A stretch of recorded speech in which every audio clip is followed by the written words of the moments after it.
Hey guys, how are you? Hope you're all doing very well. This afternoon I'm going to be doing a review of a drama from South Korea, Korean language English subs, released in the year 2012, directed by Kim Ki-duk, and this film is called Pieta. And the story to Pieta is as follows. In this intensely haunting story, a loan shark lives an isolated and lonely existence, using brutality to threaten and collect paybacks from desperate borrowers from his money-lender boss. He mercilessly collects the debts without regard to pain he causes his countless victims.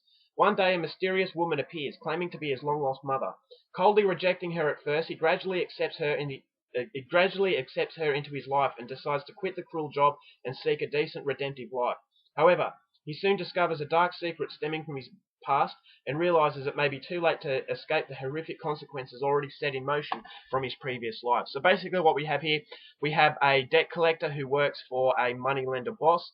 He is very cold-hearted. He is very mercilessly brutal. He goes to these people who owe money and he basically makes them cripples. So he doesn't have any remorse. He doesn't have any compassion. He has been abandoned since birth, so he doesn't really have anyone to have as a role model. So he leads a very depressing and lonely life. So you feel that this guy, he lacked direction and he's basically a victim of circumstances. So one day he gets this mysterious woman coming to his door claiming to be his mother and that she's sorry that she abandoned him, but he doesn't believe her at first. He just says that she's a crazy bitch to go away, otherwise he's going to hurt her. But gradually he lets her into his life, and this is where he starts to believe that maybe there is hope for him, that maybe he can redeem himself by leading an honest lifestyle. So this is something very new to him, and it's very hard to break the mold, but he's willing to try because now he has an incentive. But unfortunately, there are secrets behind this mysterious woman, and those secrets threaten to destroy his life. So basically what happens at that point on is a twist and turns, a roller coaster of emotions, and whether or not he can escape the horrific consequences that have been set in motion from his previous life, that's something you're going to have to find out for yourself, because that's as far as I'm going with my synopsis. Now my thoughts on Pieta.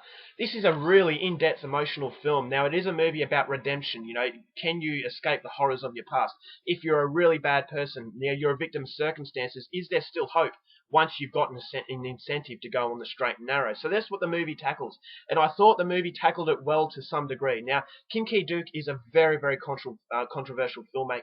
He does do a lot of taboo, subject matters, and this movie is no different. There are some themes in the film that are really disturbing, and it really got to me. And that's the same with another Kim Ki-duk film called The Isle. Now, with Kim Ki-duk, I like the fact that he is not afraid to break the confinements of what makes South Korean cinema. Now, South Korean cinema in general is very vibrant colors, just really well made, and it's just very stylish filmmaking. But Kim Ki-duk, he breaks that mold and he makes something that's very realistic, very depressing, very gritty, absolutely dirty, and it feels like you have to have a shower at the end of it. So it is a filmmaker that it does feel like it's a very low budget, but at the same time it has that Korean respect that makes it so good.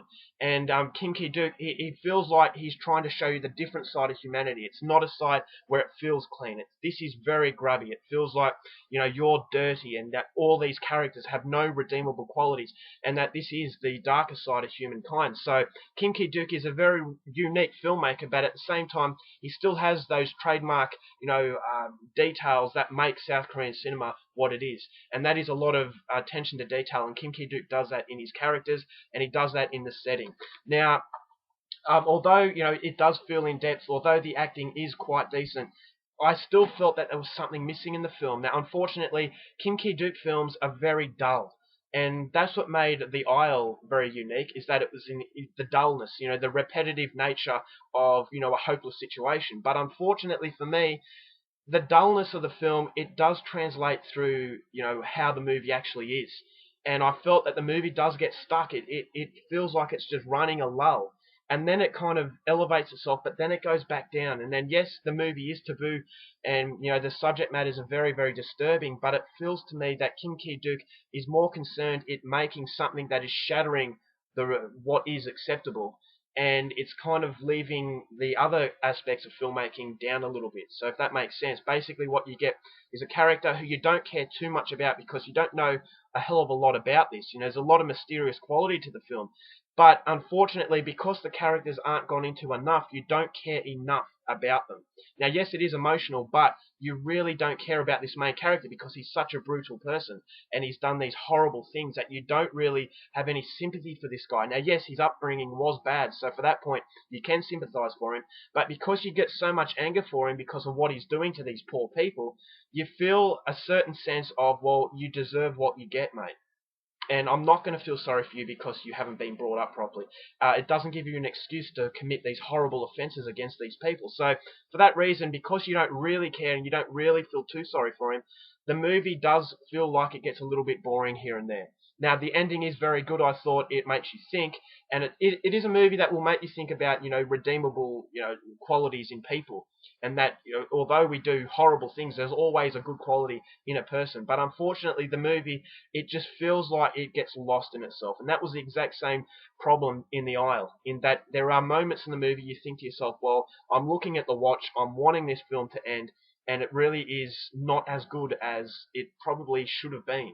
Now, the pacing, if it was made better, and the characters were in a little bit more depth, I actually feel this is a film that could have used a half hour extra in just character development, because there is a lot of mysterious quality, there is a lot of emotion, but unfortunately there is still something that you feel is missing from this film. It is very hard hitting. The violence, I thought, was not gratuitous. It wasn't over the top, wasn't glorifying it, which I really liked. A lot of these sorts of films that want to be really disturbing tend to go overkill as far as violence and disturbing subject matter. It is definitely a case of what you don't see. Seeing less is best. So for that, I liked it. It was more a movie about psychology. It's a movie about the themes, but unfortunately, it just gets a little bit boring, and you don't care enough for the characters to really want to go through the boring aspects. So by the end of it, you feel to yourself, yeah, I watched a decent film, but it was only decent, and it wasn't anything brilliant. It's a very haunting piece, but unfortunately for me, I just thought it wasn't quite as interesting as it could have been. The recipe was there, but whether or not it made it into the movie that Kinky Duke wanted it to be, I don't know. For me, I just felt like it was missing something, and unfortunately prevents it from being an excellent film. But having said that, if you want something that is going to disturb you, that is going to be different, but at the same time have the trademarks that make South Korean cinema good, then I would recommend Pieta. So overall for Pieta, I'm going to give it 3 stars. I'm not unhappy that I bought it, but unfortunately, as far as other Korean cinema is concerned, it doesn't quite live up to that trademark quality. Alright guys, that's my review. Hope you enjoyed it. Till next time, keep watching movies, and I'll see you later.